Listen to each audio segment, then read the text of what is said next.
नमस्कार मित्रों, मैं सुमित सिंह और आप सभी लोगों का एक ढाँसू वीडियो के साथ आप सभी लोग का अपने चैनल पे स्वागत करता हूं और मैं उम्मीद करता हूं कि आप लोग काफ़ी अच्छे होंगे, ज़बरदस्त होंगे, मस्त होंगे। क्यों और मैं आपको एक चीज़ बता देना चाहता हूं कि जिन बच्चों का इंग्लिश का पेपर है क्लास 10th के बच्चों के लिए स्पेशल आज मैं 10 नंबर का क्वेश्चन कराने वाला हूँ और ये 10 नंबर का क्वेश्चन आपके 100% ऐसे ही क्वेश्चन एग्ज़ाम में आने वाले हैं और बिल्कुल आने वाले हैं, क्योंकि आपको भी पता है कि जो पहले जो चीज़ें क्वेश्चन जो पूछता था उस क्वेश्चन से आपको ग्रामर से काट के उसको ऑब्जेक्टिव में डाल दिया है। तो ऑब्जेक्टिव में जो डाल दिया है ये वो क्वेश्चन नहीं है। मैं जो क्वेश्चन आपको यानी एक सेक्शन बी में जो क्वेश्चन करता है उस क्वेश्चन को मैं लेकर आया हूँ, जो आपसे इनडायरेक्ट स्पीच से पूछता है। और उसके बाद मैं आपको दिखाना चाहता हूँ कि पैसिव वॉइस पूछता है, उसके बाद पंचुएट पूछता है, उसको ट्रांसलेट इनटू द इंग्लिश पूछता है। तो ये 4 जो क्वेश्चन है आपके एग्ज़ाम पेपर में सॉल्व करने के लिए पूछता है, ठीक है। लेकिन पहले बहुत सारा पूछता था, जैसे प्रीपोजिशन हो गया, रिमेनिंग्स वर्ड हो गए, तो उन सब को आउट करके ऑब्जेक्टिव में डाल दिया गया है बोर्ड के द्वारा, ठीक है। इस चीज़ को आप भल भात समझ लीजिएगा कि ऑब्जेक्टिव में डाल दिया गया, तो ऑब्जेक्टिव में भी आपसे ग्रामर से क्वेश्चन किए जाएंगे। इतना आप अपने माइंड में सेव करके रखिएगा। प्रीपोजिशन, रिवॉर्डिंग, ये सब आप याद कर लीजिएगा अच्छे से। इन सब पे भी आपको फोकस करना है, ये नहीं कि इसको छोड़ दीजिएगा। लेकिन मैं जो आपके पेपर में 4 क्वेश्चन पूछता है, यानी ओनली 4 क्वेश्चन जो पूछता है, उस 4 क्वेश्चन किस प्रकार के क्वेश्चन आते हैं उस पे मैं चर्चा करने वाला हूँ। एकदम ढाँसू तरीके से ये बताने वाला हूँ, ठीक है। तो मेरा एक ही वादा है कि जो भी हो पूरा हो, अधूरा नहीं, ठीक है। ये काफ़ी वीडियो बड़ा होगा, तो इसलिए मैं आपसे पहले ही बता देना चाहता हूँ कि आपको हमारा साथ देना होगा वीडियो को पूरा समझने के लिए। वीडियो के लास्ट तक हमारे साथ बने रहिएगा ताकि मैं एक एक प्रश्न आपको क्लियर कराता चलूँ, ठीक है। तो बिना समय लिए हुए हम आगे बढ़ते हैं और हमारा पहला जो पेपर का जो क्वेश्चन करेगा वो उसमें हमारा पहला क्वेश्चन होता है। देखिए सेम इसी तरह लिखा रहेगा कि री right the following sentence by changing into indirect speech. यानी आप समझिएगा, मैं इसमें 2-4 क्वेश्चन 5 क्वेश्चन लेकर आया हूँ, लेकिन आपके जो एग्ज़ाम पेपर में इनडायरेक्ट से पूछेगा, एक ही क्वेश्चन पूछेगा, कितने नंबर का पूछेगा, तो 2 नंबर का पूछेगा। समझिएगा हमारी बात को, यानी एक क्वेश्चन पूछेगा, कितने नंबर का पूछेगा, 2 नंबर का पूछेगा। लेकिन मैं 5 क्वेश्चन लेकर आया हूँ, ऐसे ये 5 क्वेश्चन आपके एग्ज़ाम पेपर के लिए मोस्ट है, ठीक है, इनडायरेक्ट से। तो सबसे पहले मैं आपको दिखाना चाहता हूँ कि यहाँ पे क्वेश्चन नंबर 1 दिया है कि mother sad honesty is the best policy. ये डायरेक्ट स्पीच है, डील यहाँ पे डायरेक्ट स्पीच है। इसको आपको किस में करना है, इनडायरेक्ट स्पीच में कन्वर्ट करना है। तो सबसे ज़रूरी बात होता है कि इसमें आपको जो भी नरेशन बच्चे पढ़े और कथन निष्कर्ष आपको अच्छे से पढ़ना होगा। जिन बच्चों ने अच्छे से पढ़ा होगा उनका तो 100% आपका 2 नंबर फिक्स मिल जाएगा। लेकिन जिन बच्चों को नहीं नरेशन पढ़े होंगे उनके लिए भी मैं बताऊंगा। आप लोग बिल्कुल टेंशन मत लीजिए, मैं आपको समझाने वाला हूँ। हमारे चैनल पे आपको आल मिलेगा, ठीक है। तो सबसे पहले देखिए माई मदर सैड। तो जो इन्वाइटेड कामा के बाहर के भाग को हम एक चीज़ समझा देना चाहता हूँ कि इन्वाइटेड कामा के बाहर के भाग को हम रिपोर्टिंग वर्ब कहते हैं, ठीक है। और इन्वाइटेड कामा में जो वर्ड्स जो सेंटेंस क्लोज होता है उसको हम रिपोर्टेड स्पीच कहते हैं, यानी प्रत्यक्ष अप्रत्यक्ष रिपोर्टेड स्पीच कहते हैं, ठीक है। तो इस चीज़ को आपको ध्यान देना है कि आप समझ लीजिए बात को हमारी, कि इन्वाइटेड कामा के बाहर के भाग को क्या कहेंगे, रिपोर्टिंग वर्ब, और इन्वाइटेड कामा के अंदर के भाग को क्या कहेंगे, रिपोर्टेड स्पीच कहेंगे, ठीक है। तो अब बात हमारा होता है कि हमको चेंज जो करना होता है वो दोनों भागों में कर सकते हैं। यानी कब करेंगे कि जब मदर सैड टू हिम लगा रहेगा तो हमको सैड को बदलना पड़ता है। अगर honesty is the best policy के अलावा कोई और यह बात यहाँ पे लिखी होती है तो हम रिपोर्टेड स्पीच को भी चेंज करते हैं, ठीक है। तो इस चीज़ को आपको फॉलो करना होता है, ठीक। लेकिन यहाँ पे जो बात कहा जाए कि माई मदर सैड यानी माता ने कहा, यानी माँ ने कहा, ठीक है, honesty is the best policy. तो ये आप सभी को पता है कि ईमानदारी सबसे बेस्ट पॉलिसी नीति होती है, ठीक है। ये सत्य कथन है। देखिए कहावत से रिलेटेड है। जैसे मैं आपको बता देना चाहता हूँ कि जब सनराइज इन द ईस्ट, ये भी सत्य है। महाभारत किसने लिखा था, वेद व्यास, ये भी सत्य है। तो जो चीज़ें में आपको सत्य पता लगे, बात समझिएगा। अगर पेपर में यही क्वेश्चन करता है, अच्छा इसके अलावा कोई दूसरा भी क्वेश्चन करता है जिसमें आपको सूर्य पूरब की दिशा में लिखता है, रामचरितमानस से तुलसीदास या वाल्मीकि जो जी के द्वारा लिखा गया, तो ये टोटल चीज़ क्या है, सत्य कथन है। तो इन सब चीज़ों को जो सत्य लगे आपको, उसके रिपोर्टेड स्पीच में कोई बदलाव नहीं होता, वो जैसे का तैसा आप लिख सकते हो, ठीक है। कैसे लिख बनाएंगे इसको इनडायरेक्ट स्पीच में, समझिए कि मदर सेड, यानी माँ ने कहा कि। अब देखिए इनवाइटेड का माँ को जब हटाएंगे तो सेंटेंस को जोड़ने के लिए डैट लगाते हैं हम लोग, बात समझिएगा, ठीक है। और डैट का यूज हर जगह नहीं होता है, आपको ये भी मैं बताना चाहता हूँ कि जो सेंटेंस के प्रकार होते हैं, जो अलग अलग सेंटेंस 5 प्रकारों में पाँचों अलग अलग यूज किया जाता है, ठीक है। तो असर्टिव में इसका यूज डैट का किया जाता है। माई मदर यानी माँ ने कहा कि हमें ईमानदारी सबसे अच्छी नीति है, ठीक है। तो इसको आप समझ लिए। उसके बाद दूसरा क्वेश्चन हमारा है डायरेक्ट का कि he said to us, inverted comma inverted comma, are you going today, are we going way today, question mark. ये इंटरोगेटिव का डायरेक्ट सेंटेंस है। तो इंटरोगेटिव के डायरेक्ट सेंटेंस को कैसे समझेंगे, इस चीज़ को आपको फॉलो करना होगा, ठीक है। तो ध्यान दीजिएगा बच्चों। तो सबसे ज़रूरी चीज़ क्या है, कह रहा है कि ही सेड टू अस, वह मुझसे कहा, are you going way today, यानी कि आज तुम कहाँ जाने वाले हो, ठीक है। तो बात समझिएगा कि इनडायरेक्ट जो बात रखी जाए, यानी जो बात ज्यों का तुम्हें कह दिया जाए उसको डायरेक्ट कहा जाता है। और जिस बात को बना के बोला जाता है, अपने अनुसार उस बात को बना के बोला जाए, वो इनडायरेक्ट स्पीच होता है, सीधा सीधा समझ लीजिएगा, ठीक है। तो इसको सॉल्व किया गया है, ही आस्क्ड अस, यानी वह मुझसे पूछा, इफ़ या वेदर। देखिए इंटरोगेटिव में जब यहाँ पर असर्टिव में डेट लगा था, लेकिन यहाँ पे जब इन्वाइटेड का जब हटाएंगे तो इफ़ या वेदर लगाया जाता है, ठीक है। अब यहाँ पे देखिए ही सेड टू अस, यहाँ पे यू सेकेंड पर्सन है और ही क्या है, थर्ड पर्सन है, यहाँ पे वी है, ठीक है। तो अब हम अस के अनुसार ही किसको चेंज करेंगे, यू को चेंज करके असर्टिव में इसको बना देते हैं, यानी इंटरगेटिव के सेंटेंस को किस में बना देंगे, असर्टिव में बना देंगे। तो हो जाए we are going way that day, यानी ही आस्क्ड, वह मुझसे पूछा कि हम लोग, यानी यदि हम लोग यानी कहाँ जाने वाले आज, ठीक है।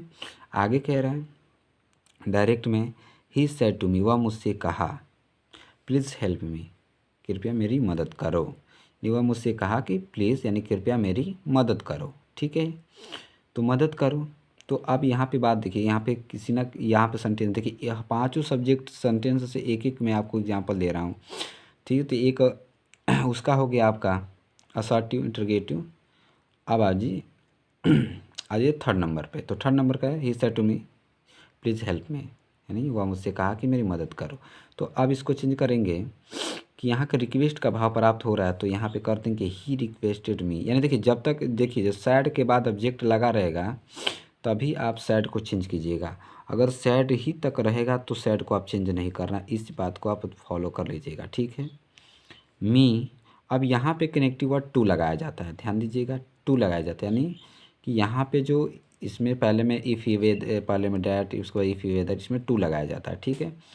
तो क्या हो गया कि ही रिक्वेस्टेड मी, वह मुझसे निवेदन किया, हेल्प मी, हेल्प हिम, कि उसकी मदद करो। अब देखिए मैंने कहा ना कि जो डायरेक्ट अपनी बात को रखता है उसको डायरेक्ट स्पीच कहते हैं, और उसी बात को अगर बढ़ा चढ़ा के बोला जाए तो इनडायरेक्ट स्पीच होता है, हेल्प हिम। तो अब समझिए ही हमारा थर्ड पर्सन है, तो जो ऑब्जेक्टिव केस इधर का रहेगा उसको भी हमारा थर्ड पर्सन नाउन होना चाहिए। तो ही का ऑब्जेक्टिव केस हिम होता है, तो यहाँ पे हिम लगा हुआ है। आगे हम बढ़ते हैं। आगे चौथा नंबर हमारा है he said me may God bless you, ठीक है। एक्सक्लेमेशन मार्क आ गया। तो अब समझिए हमारी बात को कि he said me God bless you, यानी वह कहा मे गॉड ब्लेस यू, यानी कि तुम खुश रहो, यानी ईश्वर तुम्हें स्वस्थ अच्छा रखें। तो प्रे कर रहा है, तो इनडायरेक्ट में आपको कैसे चेंज करेंगे, सैड को प्रेयर में चेंज कर देंगे, ठीक है, कि ही प्रेड। अब इन्वाइटेड का हटाने के लिए डैड, मे को माइट में चेंज कर देंगे। अब देखिए गॉड जो है, ईश्वर जो है करता है, मे है आपका परमिशन वर्ड्स है तो मे को माइट हो जाएगा ब्लेस हिम, यानी वह ईश्वर से प्रार्थना, यानी वह ईश्वर से प्रे करता है कि हिम वह क्या रहे, स्वस्थ रहे, खुश रहे। आगे लास्ट क्वेश्चन हमारा है, और लास्ट क्वेश्चन हमारा है डायरेक्ट स्पीच का। रीता सैड अल्स, दुख जताया जा रहा है। देखिए जुआ यहाँ पे लिखा रहा है तो यहाँ पे खुशी की बात होगी, हौरा लिखा है तो खुशी की बात होगी, लेकिन अल्स लिखा है तो आई एम रियूनेट। कह रहे कि रीता से, रीता ने कहा कि ओह अल्स, दुख की बात कि आई एम रियून में बर्बाद हो गई, बर्बाद हो। तो कैसे इसको करना है कि रीता एक्सक्लाइम विथ सारो, रीता एक्सक्लाइम विथ सारो डैट सी वाज रियूनेट, कि सी वाज रियूनेट, वह बर्बाद हो गई थी, नहीं वह बर्बाद, नष्ट हो गई या बर्बाद हो गई थी। ठीक, तो ये आपको अच्छे से समझ में आ गया होगा। मैं आपको एक बार और इसको दिखा देना चाहता हूँ। ठीक, और इसी तरह आप हमारे वीडियो में बने रहिएगा, वीडियो को पूरा अंत तक देखते चलिएगा। और जो मैं नेक्स्ट प्रश्न पे चर्चा करने वाला हूँ, ये भी नेक्स्ट प्रश्न आपका है एक्टिव पैसिव, यानी कि सेम पेपर में ऐसे लिखा मिलेगा आपको, change the following into passive voice. ये भी आपके पेपर में कितने नंबर का पूछेगा, 2 नंबर का क्वेश्चन पूछेगा, और 100% ये आपके एग्ज़ाम पेपर में आने वाला है। ठीक है, तो 2 नंबर में कहा ना कि 4 जो ट्रांसलेशन जो आपसे पूछेगा टेंस, वो आपको सॉल्व खुद ही करना है, बाकी जो आपको ऑब्जेक्टिव में ही पूछेगा तो ऑब्जेक्टिव को भी सॉल्व करके ही आपको उसका आंसर करना है। ये नहीं कि डायरेक्टली मत कर दीजिएगा, नहीं तो गलत हो जाएगा। तो एक्टिव पैसिव समझिएगा, कृत्यवाच्य कर्मवाच्य की यहाँ पे बात, वाच्य वाच्य का मतलब वाच्य, और एक्टिव पैसिव का मतलब कृत्यवाच्य कर्मवाच्य। ठीक, तो आप बात समझिए हमारी कि इसमें आपके जो 12 में से 9 को बनाया जाता है एक्टिव पैसिव। ठीक है, जो सेंटेंस 12 होता है, तो इसमें सबसे ज़रूरी चीज़ क्या है कि आपको देखिए कैसे पूछेगा। सबसे एक एक चीज़ को मैं बता रहा हूँ, क्लियर करा रहा हूँ। कह रहा है कि he is writing a letter. तो सबसे पहले आपको समझना है कि इसमें 2 प्रकार, पहला ही इज़ राइटिंग लेटर, वह पत्र लिख रहा है। ठीक है, तो अब इसमें ऑब्जेक्ट को हम पहले ले लेते हैं, यानी कि इसको पहले लेते हैं ऑब्जेक्ट को, ये लास्ट ही में ऑब्जेक्ट दिया है ना, तो ऑब्जेक्ट को पहले लेंगे। तो अ लेटर हमारा ऑब्जेक्ट है, तो अ लेटर को हम पैसिव बनाते समय पहले ले लेते हैं। तो अ लेटर हो गया। अब लेटर के ही अनुसार आपको ये हेल्पिंग वर्ब का यूज किया जाता है, तो इज लगा दिए। उसके बाद आपको क्या करना है कि अब टेंस पहचाना कि आखिर किस टेंस में ये बन रहा है, तो बीइंग लग जाएगा continuous, being writing by him, यानी वह एक पत्र उसके द्वारा लिखा जा रहा है। ठीक है, हो गया ना, समझते चलिएगा। उसके बाद सेकेंड पूछेगा आपसे, सेकेंड नंबर सेम। देखिए मैं जो भी बताना है एकदम मोस्ट है। ही कैन स्पीक इंग्लिश, वह इंग्लिश बोल सकता है। तो इंग्लिश क्या है बाबू, इंग्लिश यहाँ पे ऑब्जेक्ट है, तो इंग्लिश सब्जेक्ट है, तो इंग्लिश को हम क्या कर लेंगे, पैसिव बनाते समय पहले कर लेंगे बाहर, और बाहर करने के बाद लिखेंगे इंग्लिश कैन। अब देखिए कैन, आप connective word be spoken by him, उसके द्वारा इंग्लिश बोला जा रहा है। ठीक, यानी उसके द्वारा इंग्लिश बोला जा रहा है और बोला जा सकता है। ठीक है, और सबसे ज़रूरी देखिए, सबसे मोस्ट इम्पॉर्टेंट जो एक्टिव पैसिव पूछता है वो आपका इससे रिलेटेड पूछा, जैसे ओपन द विंडोज़। तो इन सब को बनाने से पहले आपका लेट का यूज करें, लेट प्लस मेन वर्ड अभी बी ऑब्जेक्टिव, ऐसे इसको बनाना होता है। ठीक है, इसका स्ट्रक्चर जो होता है। तो सबसे पहले इसको ध्यान देने वाली जो बात होती है कि सबसे पहले जब आप इसमें भी आपको पहले जो अंत का जो आपका ऑब्जेक्ट होगा उसको पहले लिखेंगे, लेकिन पहले लिखने से पहले आपका लेट का यूज करना पड़ता है। ठीक है, इस चीज़ को ध्यान रखिएगा, लेट का यूज करना होता है। तो देखिए सबसे पहले आप ऑब्जेक्ट से पहले लेट लगाएंगे, तो लेट द विंडोज़, देखिए वही बात, ओपन द विंडोज यानी खिड़की खोल दो तो हो जाएगा let the Windows be opened. कभी भी आप ध्यान दीजिएगा कि देखिए यहाँ पे रिटन लिखा है, स्पोकन लिखा गया है, ओपन लिखा गया है, तो आपको पता है कि एक्टिव से पैसिव बनाते समय थर्ड पर्सन में वर्ब को चेंज कर देते हैं। ठीक है, तो आपको यहाँ पे क्या लेट, यहाँ पे ओपन द विंडोज इसी रिलेटेड अगर क्वेश्चन करते हैं तो सबसे पहले आप लेट का यूज करेंगे, let the Windows be opened. ठीक, उसके बाद से कह रहा है कि do not insult the poor, यानी गरीबों का मजाक मत उड़ाओ। ठीक है, तो इसको आप कैसे करेंगे, तो सेम देखिए पुअर, द पुअर से पहले आपको लगाना है लेट, और लेट लिखने के बाद लिखना है let the poor not be insulted, be connective word हो जाएगा आपका। The let the poor not be insulted, do not को नॉट बी में कन्वर्ट करना है, ठीक है। तो not be insulted third person हो गया, ठीक। तो चलिए ऐसे ही आप हमारे साथ बने रहिएगा। और आगे हमने आपसे कहा ही था कि ये वीडियो थोड़ा बड़ा होगा, तो लेकिन आपको कहीं भागने की आवश्यकता नहीं है, क्योंकि मैं जो आपका 10 नंबर का क्वेश्चन उसको क्लियर करा रहा हूँ, तो इसलिए आपको कहीं जाने की आवश्यकता नहीं है, आप हमारे साथ बने रहिए। और सबसे मोस्ट इम्पॉर्टेंट जो पूछता है वो आपका यहाँ है, ठीक, यानी इंट्रोगेटिव से, यानी एक्टिव पैसिव का सबसे मोस्ट क्वेश्चन जो होता है वो होता है आपका इंटरगेटिव का, जो आपके एग्ज़ाम पेपर में 100% आता है, ठीक। जैसे मैं दिया हु टॉट यू इंग्लिश, यानी तुम्हें इंग्लिश कौन पढ़ाता है। तो इसका 2 रूल पे मैं आपको बताने वाला, एक बाय हुम करके बनता है, एक हु करके बनता है, ठीक।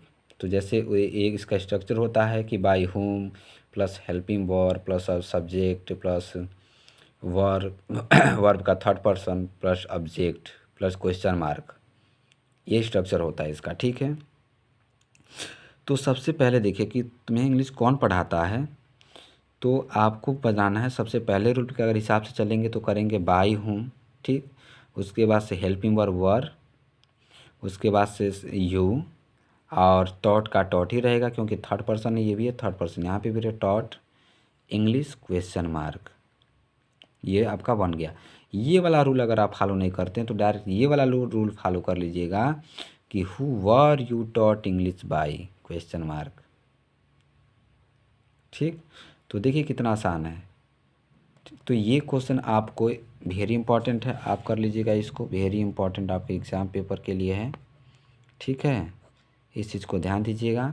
उसके बाद से दूसरा इसी का भाग में एक और दिया हूँ कि हु रॉट द महाभारत, यानी महाभारत कौन लिखा था, कौन लिखा था। तो कह रहा है यहाँ पे इसको पैसिव वॉइस में देखिए, सेम वही रूल है, by whom was the Mahabharata written, एक है who was the Mahabharata written. तो देखिए कितना साधारण सा रूल मैं आपको दे रहा हूँ, इसीलिए मैं बोला हूँ कि आपके एग्ज़ाम पेपर में जो 10 नंबर में फिक्स आपको बता दिया, ठीक है, फिक्स बताने वाला हूँ एकदम 100%।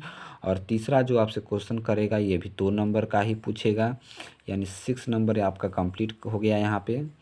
तो ये भी आपका 2 नंबर का क्वेश्चन करेगा, पंचुएशन द फॉलोइंग, यानी सेंटेंस दिया रहेगा उसमें थोड़ा सा परिवर्तन आपको करना होता है, थोड़ा बहुत, नहीं तो बिल्कुल ही नहीं करना होता है। पंचुएशन में इस चीज़ को आपको सबसे पहले ध्यान देना चाहिए, ठीक है। जैसे मैं यहाँ पे दिया है कि mount Everest is the highest peak of the Himalaya, यानी माउंट एवरेस्ट जो है वो सबसे बड़ी चोटी है हिमालय की, ठीक है। तो अब आपको ध्यान देने वाली चीज़ है कि इसमें कुछ कुछ आपको दिख रहा है कि मिस्टेक लग रहा है ना, कि जो मोस्ट वर्ड्स हैं, जो इम्पोर्टेंट वर्ड्स हैं, जो वो आपका स्मॉल लेटर है, तो इसी तरह आप, मैंने कहा ना कि थोड़ा बहुत सुधार कर देंगे तो आपको पूरा 2 नंबर मिल जाएगा। इस चीज़ पे आपको ध्यान देने वाली बात होती है। तो माउंट में एम कैपिटल रहेगा, एवरेस्ट में ए ई कैपिटल रहेगा, उसके बाद से हिमालय में आपका एच कैपिटल रहेगा। तो ये आपका सुधर गया, बन गया, ठीक है। तो इसमें कोई बड़ी बात नहीं है बनाने के लिए, पंचुएट करने वाले बच्चे। मैं कहा ना कि आप थोड़ा सा बस देखिए, मैं आपको जो भी चीज़ देने वाला हूँ एकदम श्योर देने वाला हूँ कि आप बस मेरा साथ जो भी है लेकर चलिए, आपको 100% बाहर आउट तो कोई नहीं कर सकता है एग्ज़ाम पेपर से, ऑल क्वेश्चन को, ठीक है, मेरे द्वारा बताए गए। यहाँ पे दूसरा क्वेश्चन कह रहा है कि पीटी यानी Pandit Jawaharlal Nehru was the first prime minister of India. तो आपको सही पता है कि जब देश आज़ाद हुआ था उस टाइम हमारे भारत देश के प्रथम प्रधानमंत्री पंडित जवाहरलाल नेहरू थे। और इसके साथ साथ में एक चीज़ और बता देना चाहिए कि पहली बार बिना वोट पड़े, यानी बिना वोट डाले जिस व्यक्ति को प्रधानमंत्री बनाया गया था वो थे पंडित जवाहरलाल नेहरू, ठीक है। क्योंकि सरदार पटेल जी को आपको बहुमत मिला था, 13 लोग साथ मिला था, लेकिन उनको 9 बना के बिना किसी बहुमत के इनको बना दिया गया था प्रधानमंत्री, ठीक है। तो आप देखिए पीटी में यहाँ स्मॉल लेटर है, तो आपको स्मॉल लेटर का ना यूज करके कैपिटल लेटर यूज कर देना है, ये आपका सही हो जाए प्राइम मिनिस्टर में ऑफ इंडिया में। मैं आपसे बता ही रहा था कि 2 नंबर का क्वेश्चन फिक्स आपका क्लियर हो गया। तो यहाँ पे 6 नंबर और चौथा नंबर जो आपको देखिए हिंदी टू इंग्लिश पूछता है। तो मैं आपको बच्चों को बता देना चाहता हूँ कि हिंदी टू इंग्लिश का एक ढांसू वीडियो मेरे चैनल पे आप लोगों को मिल जाएगा, एकदम ढांसू से ढांसू वीडियो।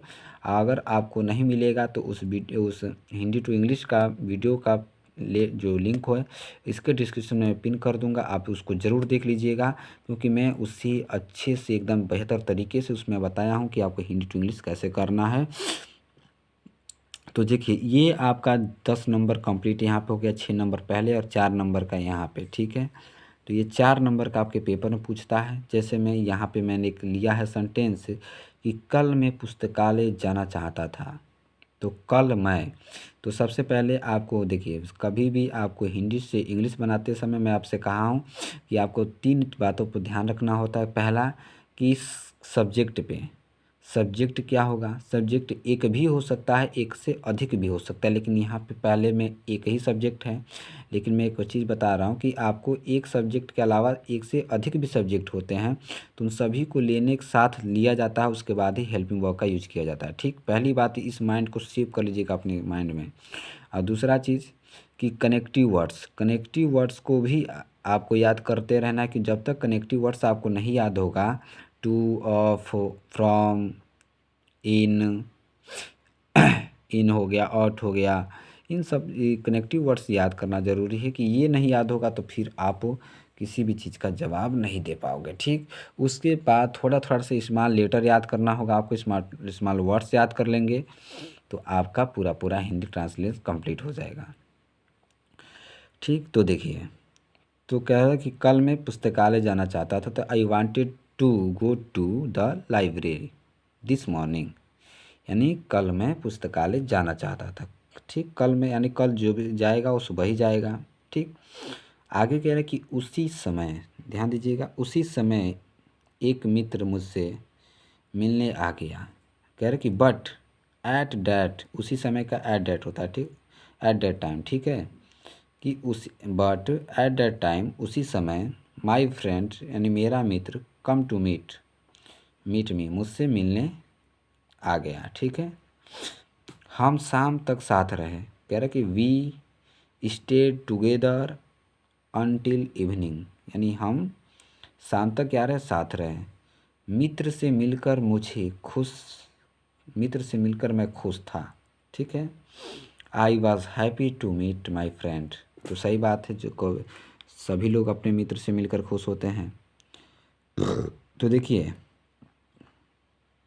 आपको एक एक आपको यहाँ पे सब्जेक्ट मिल रहा है, लेकिन बहुत सारे ट्रांसलेशन में आपको एक से ज़्यादा भी सब्जेक्ट मिलेंगे, तो इस चीज़ को आप ध्यान दीजिएगा। ठीक है, आगे इसमें लिखा है किंतु पुस्तकालय जाने के कारण दुखी भी थे। अब देखिए मित्र से भी मिल रहा हूँ, मित्र के साथ रहकर खुश भी हूँ, लेकिन उसके साथ साथ मुझे इस बात की दुख भी है कि मैं पुस्तकालय न जा पाया।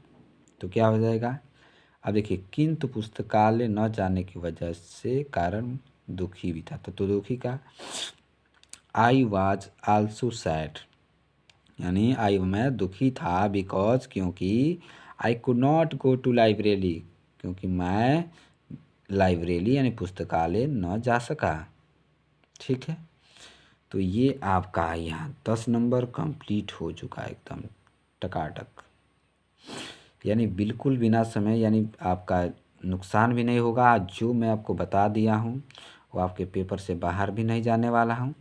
तो इसीलिए मैं आपसे कहता हूँ कि मैं आपका समय बर्बाद करने के लिए नहीं वीडियो बनाता हूँ, आपको जो भी चीज़ दूंगा वो एकदम 100% श्योर देने वाला हूँ। ठीक है, तो अगर वीडियो पसंद आया हो तो वीडियो को लाइक कर दीजिएगा, चैनल को सब्सक्राइब कीजिएगा और बेल आइकन के ऑल बटन को क्लिक कीजिएगा। ठीक है, और इसके बाद में आपको क्लास 12 के बच्चों के लिए तो अभी वीडियो पे थोड़ा मैं रुका हुआ हूँ, क्योंकि उनके लिए आल वीडियोज अपलोड कर चुका हूँ। उसके अलावा मुझे अब क्वेश्चन आंसर कंप्लीट कराना है, तो उस चीज़ को मैं आपको देने वाला हूँ। लेकिन एक चीज़ आपको 10th के बच्चों के लिए बता दें कि आपको मैथ के कुछ इंपॉर्टेंट क्वेश्चन का वीडियो लाने वाला हूँ। ठीक है, तो आप लोग ऐसे ही मेरे साथ दीजिएगा, आपको 10th का जो मैथ का है वो भी मैं आप बताने वाला हूँ। ठीक है, तो एक बार पुनः इस चीज़ को आप अच्छे से सभी प्रश्नों को वो देख लीजिए।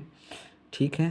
बाकी अगर वीडियो पसंद आया हो तो वीडियो को लाइक कर दीजिएगा, चैनल को सब्सक्राइब कर दीजिएगा और बेल आइकन के ऑल बटन को क्लिक कीजिएगा कि ताकि ऑल नोटिफिकेशन आपको सबसे पहले हमारा पहुंचे। ठीक है, तो देखिए इसमें से मैं आपको एक एक चीज़ को बेहतर से बताया हूँ, लेकिन एक चीज़ ध्यान दीजिएगा कि मैं रेड पेन का यूज किया हूँ, आप रेड पेन का यूज पेपर में कदाचित मत कीजिएगा, क्योंकि रेड पेन का यूज करेंगे तो नुकसान हो जाएगा आपका। तो मैं कहा था ना कि 100% ऐसे ही क्वेश्चन आने वाले हैं, अगर नहीं आएगा तो मैं बता रहा हूँ कि आप वीडियो देखना मेरा बंद कर दीजिएगा। लिखित मैं आज आपसे बोल रहा हूँ, मौखिक और लिखित दोनों रूप से बोल रहा हूँ कि अगर नहीं आएगा तो वीडियो मैं अपलोड करना बंद कर दूंगा और ना ही मैं आपको ये कभी वीडियो नहीं देने वाला हूँ। इतना मैं गारंटी के साथ कह रहा हूँ। जितना भी वीडियो आज सब्जेक्ट का जितना भी वीडियो मैं अपलोड किया हूँ, अगर उसमें से वीडियो में से अगर क्वेश्चंस नहीं आते हैं तो हूबहू नहीं मिलता है तो आप 100% हमारा वीडियो देखना छोड़ दीजिएगा। ठीक, तो चलिए ऐसे ही आप लोग तैयारी कीजिए, मस्त रहिए, स्वस्थ रहिए और फिर हम आपसे मिलते हैं नेक्स्ट वीडियो में। तब तक के लिए जय हिंद दोस्तों।